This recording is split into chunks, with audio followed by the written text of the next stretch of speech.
Solutions are made up of two main parts. The parts are the solute and the solvent.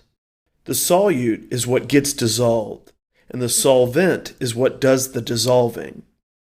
Most people think of solutions as being a liquid mixture of some kind. However, solutions can be in solid and gas phases as well.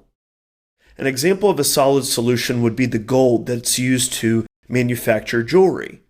Technically, gold jewelry is an alloy.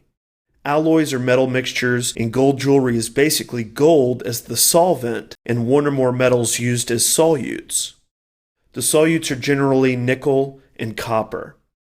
A gas solution example could be the air around you right now.